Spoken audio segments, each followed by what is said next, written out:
సంచలన నిర్ణయం తీసుకుంది. హార్మోజ్ జలసంధిని మళ్లీ మూసేసింది. లెబనాన్ పై ఇజ్రాయెల్ దాడులు కొనసాగించడంతోనే ఈ నిర్ణయం తీసుకుంది. ఇరాన్ నాగరికత తుడిచిపెట్టుకుపోతుందంటూ హెచ్చరించిన ట్రంప్ చివరి నిమిషంలో యూటర్న్ తీసుకున్నారు. ఇరాన్ కి పెట్టిన డెడ్ లైన్ కి సరిగ్గా గంటన్నర ముందు షాకింగ్ కామెంట్స్ చేశారు.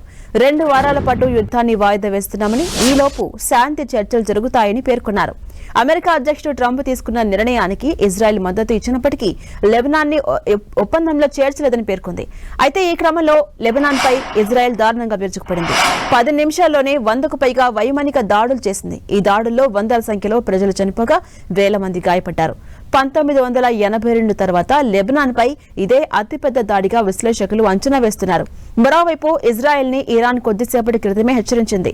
లెబనాన్ పై దాడులు ఆపకపోతే టెల్ అవీవ్ పై దాడి చేస్తామని వార్నింగ్ ఇచ్చింది. ప్రస్తుతం సీజ్ ఫైర్ ఒప్పందం కేవలం ఇరాన్ పై దాడికి సంబంధించింది మాత్రమేనని, లెబనాన్ పై దాడులు చేస్తామని ఇజ్రాయెల్ తెలిపింది. ఇక ఈ నేపథ్యంలో ఇరాన్ మళ్లీ హార్మోజ్ ని మూసివేసింది.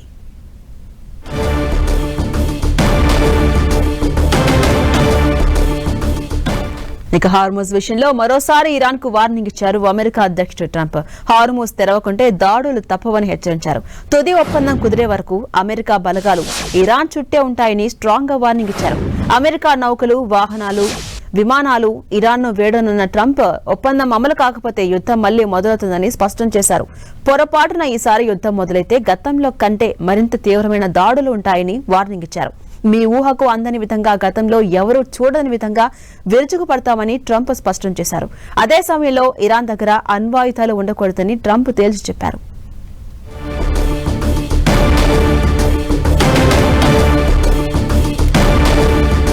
హార్మోజ్ విషయంలో మరోసారి ఇరాన్ కి స్ట్రాంగ్ గా వార్నింగ్ ఇచ్చారు అమెరికా అధ్యక్షుడు ట్రంప్. హార్మోజ్ తెరవకుంటే మళ్లీ దాడులు చేస్తామని హెచ్చరించారు.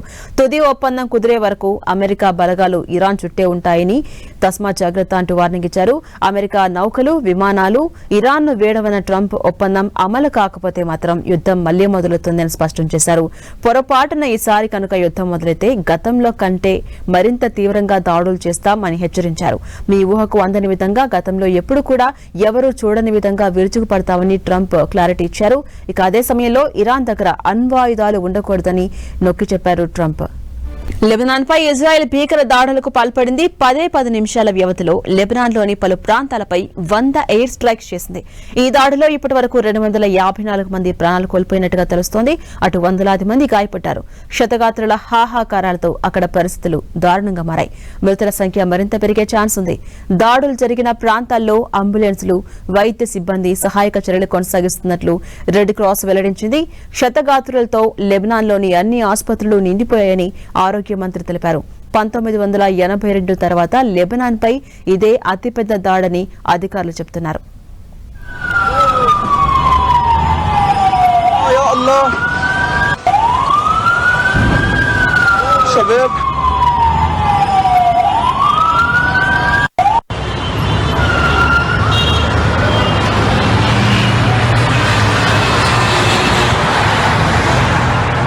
ఇక ఈ దాడుల్లో లెబనాన్ లో ప్రముఖ మత పెద్ద సాదిక్ అలీ నబుల్సీ మృతి చెందారు. బీరూట్ సహా పలు ప్రాంతాల్లోని హెజ్బుల్లా స్థావరాలనే లక్ష్యంగా చేసుకుని దాడులు జరిగినట్టుగా ఇజ్రాయెల్ సైన్యం ప్రకటించింది.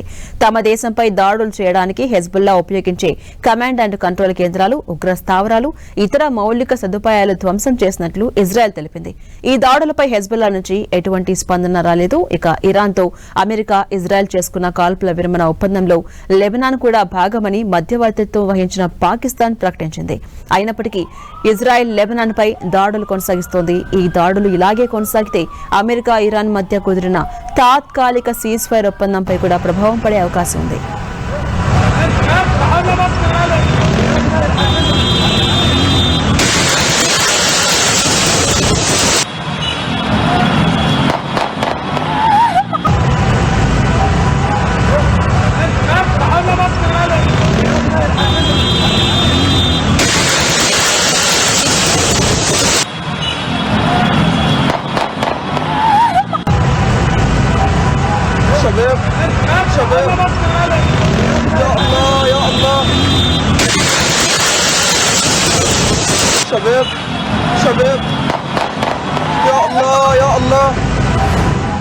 ఇటు లెబనాన్పై దాడులు చేస్తే తాత్కాలిక సీజ్ ఫైర్ నుంచి తప్పుకుంటామని ఇరాన్ హెచ్చరిస్తోంది. అయితే ఇరాన్తో కాల్పుల విరమణలో హెజ్బుల్లా ఉండదన్నారు ఇజ్రాయెల్ ప్రధాని నెతన్యాహు.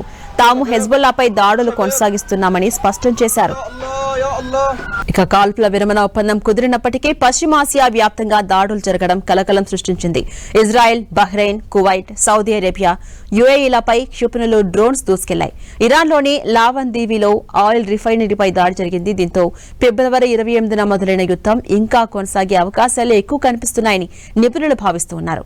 ఓవైపు ఇజ్రాయెల్ లెబనాన్పై దాడులు చేయడంతో ఇరాన్ కూడా గల్ఫ్ కంట్రీస్ పై దాడులు చేసినట్టు తెలుస్తోంది. ఈ క్రమంలోనే పలు గల్ఫ్ కంట్రీస్ పై దాడులు జరిగాయి. మరోవైపు ఇజ్రాయెల్తో తమకు ఒప్పందం కుదిరేలా మధ్యవర్తులు చర్చలు జరిపేందుకు తాము అవకాశమిస్తామని హెజ్బుల్లా ప్రకటించింది. అదే సమయంలో ఇజ్రాయెల్ బలగాలు దాడులు ఆపనంత వరకు తాము దాడులు చేస్తూనే ఉంటామని స్పష్టం చేసింది. సంధి ప్రకటన వెలువడ్డాక కూడా గల్ఫ్లోని పొరుగు దేశాలపై ఇరాన్ దాడులు కొనసాగడంతో తీవ్ర చర్చనీయాంశంగా మారింది. అయితే ఈ దాడులపై అమెరికా బలగాలు మాత్రం ఎలాంటి స్టేట్మెంట్ ఇవ్వలేదు.